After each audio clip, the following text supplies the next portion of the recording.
Right, well, welcome to Aperture Hour. Yes, it is a play on words from Amateur Hour Comedy Club, and I'm not a comedian. I am somewhat new to the world of photography and especially to vlogging using video formats.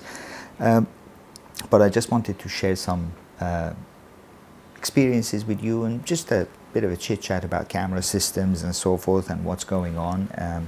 I started my camera experience and which very quickly became a hobby, which I later abandoned, and now I'm coming back to it again. My very first camera that I bought was in my very first DSLR was in Vancouver when I was living in Vancouver, Canada, and it's the Canon M50, which you can see here. It's a very old system. It only goes up to 6 megapixel. I mean, as you can see, the LCD display screen is just tiny. I mean, it's really small. But anyway, it does the job. It's an interesting camera. And I use two different lenses with this, including a zoom lens, which actually produces very good pictures.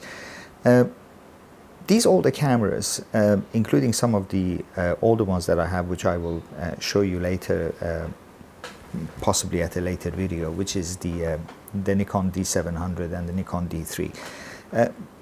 But these arrays of cameras, because of the processing and the way the pictures are processed, tend to increase saturation and the color contrasts are very interesting. They kind of almost produce a very kind of nostalgic old photography style photos, which is great because you'd have to do a lot of color grading nowadays in order to get that kind of look. So it kind of gives you that very kind of almost blunt type of photography with a lot of oranges in there, which is what creates and helps to create that nostalgic look. I think I bought this camera for just over 2,000 Canadian dollars, so it wasn't exactly chicken feed. It was pretty expensive at the time, and if I'm not mistaken, this may have been an entry level of the Canons or somewhere in the middle, but it was pretty expensive, but I was happy to get it. Nowadays, if I just want to do photography, I kind of am veering over to black and white, and I use this little beauty over here, which I recently bought in London, and this is the Fuji Film 10X, sorry, X10, and this is a fantastic system. Beautiful screen on the back, kind of stylized shutter button here, which I've bought separately. Again, I use this for black and white dynamic photography, but it produces fantastic pictures. I mean, this is Fujifilm, so, as Casey from Camera Conspiracies always calls it, the magic Fuji, and it really is. The pictures are just beautiful, black and white and color too. It really is, again, this has a fixed lens, so it's not an interchangeable lens, but that's okay. These cameras are actually quite sought after. Like I said, I bought this in England, in London a few years ago, and I love shooting with it. It's an absolute joy. The pictures are fabulous quality. I also, as a point-and-shoot camera, I also use this Panasonic Lumix LX3, which is a much older camera, and I think I bought this in 2009, if I'm not mistaken, and back then it was a pretty popular point-and-shoot camera. Again, fixed lens, ratio aspect control at the top of the dial with 3 different ratio aspects, and it offers you macro focus and autofocus and manual focus. I've never used the manual focus. I have used the macro, and again with this I shoot dynamic black and white, and it really jumps out at you, the pictures. And quite frankly, this is probably the cheapest way that you could ever get close to a Leica glass a Leica lens, one of the cheapest ways, and these can be picked up for under $200 these days. But mind you, probably after this video, that I'm so confident in the popularity of this video that I can say that after this video, the price of these Lumix L3s is going to suddenly jump, like it always does, which is one of my grievances, by the way, with vloggers. Every time I want to buy a camera, I find reviews about it which have increased the price on eBay and everywhere else.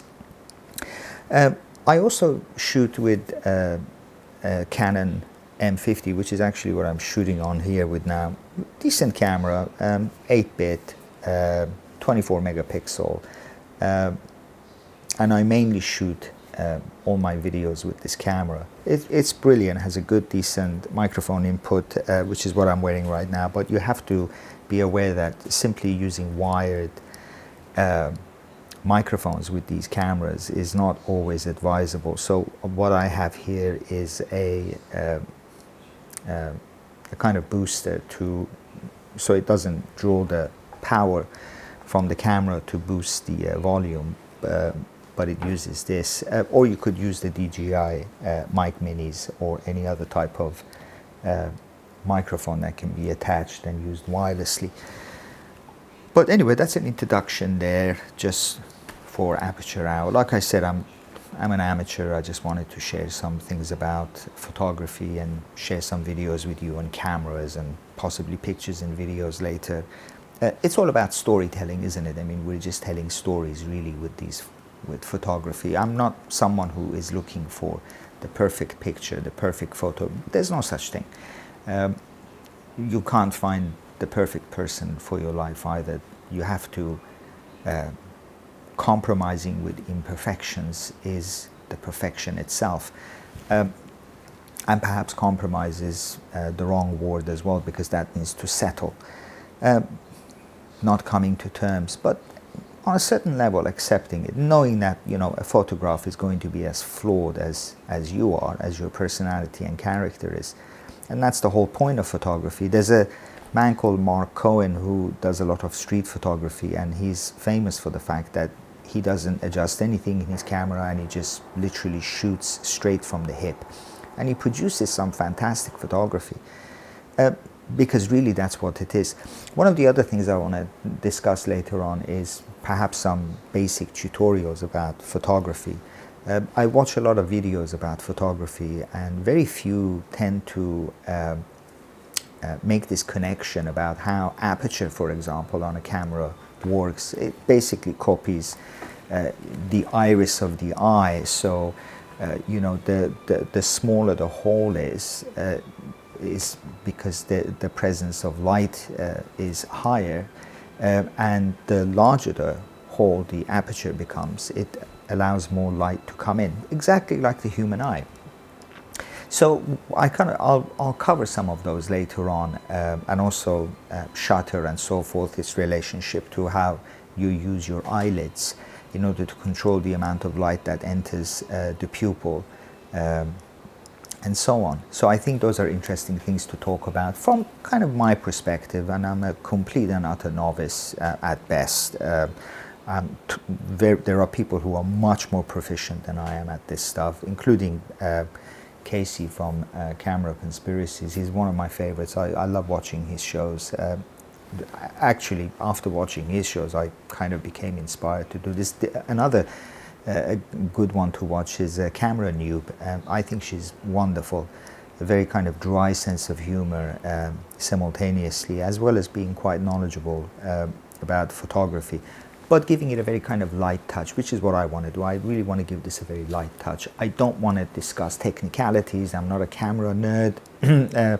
Although my hat off to those people, I think when you've been involved in a profession as long as some of them have been, you tend to look at the intricacies of the equipment that you're using. And, you know, let's face it, photography is, you know, 50% what you produce in terms of photographs, but the other percentage easily goes to the equipment as well. At some point you become good enough in photography where, you know, you are looking for the Stradivarius of cameras. If you were a fantastic violinist, you would want to play on a very good vintage French violin or Italian violin, so forth, because it gives you a much more creative flow. And the equipment in photography is, I think, equally exactly the same. You know, the horse is important, but so is the saddle. And I think that's what this is. I think all camera equipment and everything that goes with it, which after a while can become an expensive hobby, is the saddle that you place upon the ride that you're about to take throughout your life, or whatever percentage or section of your life that you want to dedicate to.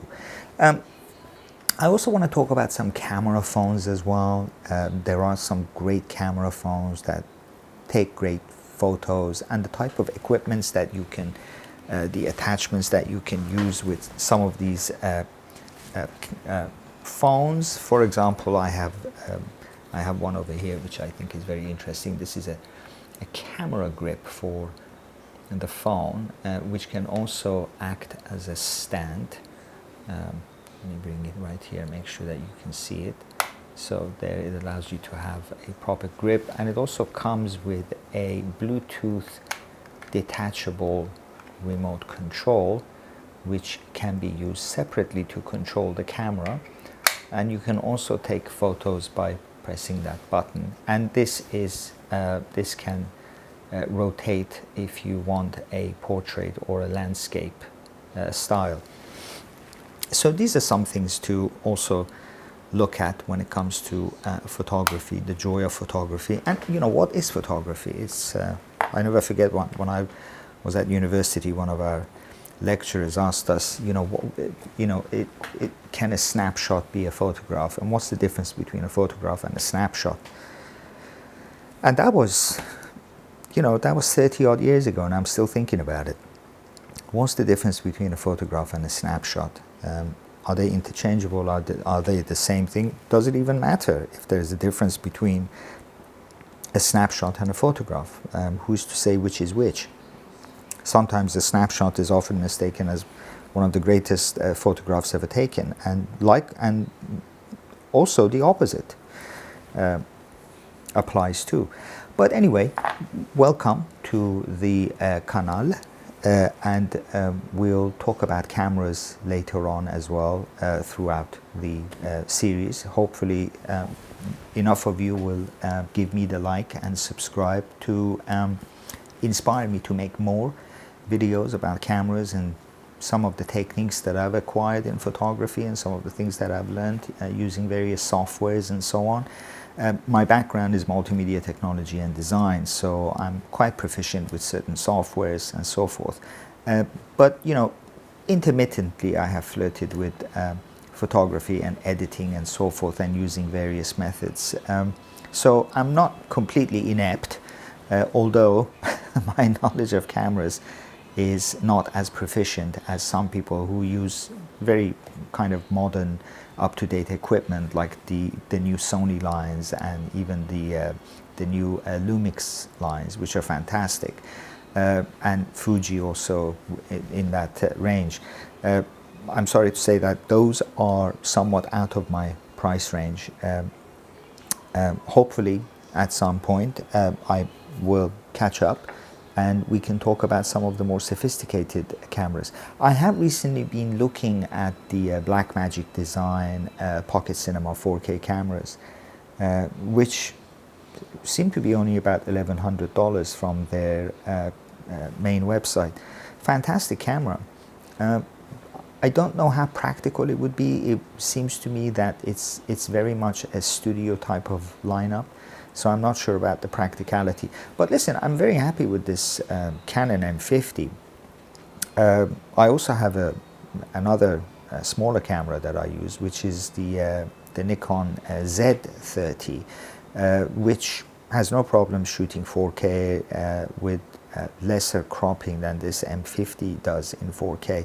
But like I said, I'm not really that interested in 4K video. A few years ago, about 4 years ago, when we were living in London, we went and bought this massive 55-inch TV, which was 4K, and I brought it home and I hooked it up and started watching some movies on there, and I suddenly realized, God, what is it about this picture quality that I just don't really like?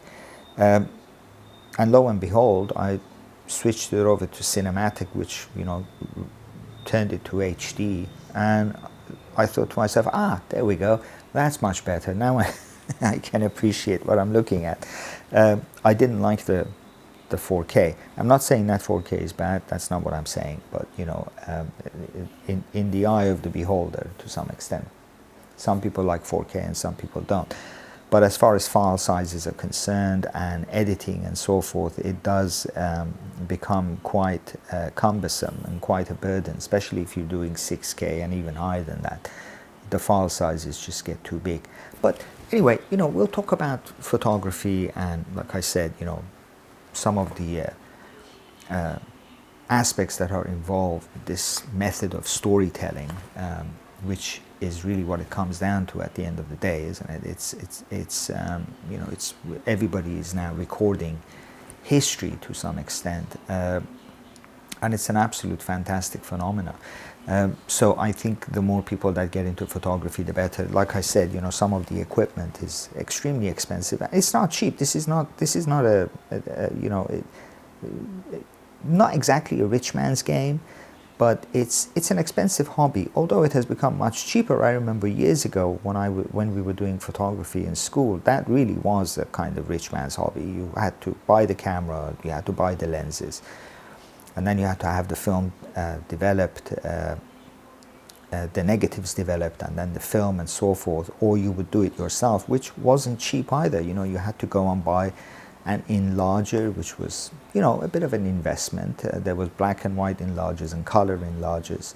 Then you had to buy all the paper, the chemical, and then you had to create a little space for yourself called the darkroom, where you could develop these negatives and so forth, and print your transpose the negatives onto paper. So cumbersome, expensive, took a lot of room. Like I said, you know, you only had a certain amount of films that you could shoot, and it's not like now where you can, you know, shoot a picture and then have a look at it and make sure it's all right, or where you're making mistakes, increase the aperture or the shutter speed and what have you. You couldn't do that with those. You had to get it right the first time. So, and some people say that was true photography. I don't really agree with that notion, because if that were the case, then, you know, computer programming should go back to punch cards as well, because that was true programming. Where you had to spend 6 days to initiate punch cards and lines of code, procedural code, in order to produce half a page of text, or a calculation even for that matter. So I don't agree with that premise at all. I think modern equipment is fantastic, and we should learn to adapt and adopt and use it to the best of its capabilities and abilities, including our own capabilities and abilities. So anyway, just a heads up and a nod to all of my champions on YouTube that have inspired me to start this channel. I hope you enjoy it. You know, we'll have a bit of a journey. Like I said, we'll talk about some of my old cameras, my Nikon D700, my D3, which I love, full frame cameras, fabulous quality pictures. Again, using that old processing, the way it processes color and so forth, makes all the difference in the world. I definitely think if you want to get into photography, full frame photography, look at the older cameras. Don't just go with the new ones, because they also do video. Separate them. Have a camera for photography and have a camera for videography. They don't have to be the same system. In fact, that may be better, because it allows you to perfect your abilities as a videographer on a dedicated camera for video, and your abilities as a photographer on a dedicated camera for photography. The older cameras are cheaper, and the lenses are cheaper, although, you know, the full frame lenses are heavier and so forth, and the interchangeability between 35mm sensor and full frame and micro cropped sensors, 3/4 sensors, is not the same. But regardless of that, We'll get into some of those nitty-gritty stuff a bit later on, where I give you my opinion. And of course, you know, you don't have to take my, you don't have to go with my opinion at all. It's just a flurry of moments that we'll share together. Thank you very much, and welcome to the channel, and see you soon. Bye bye.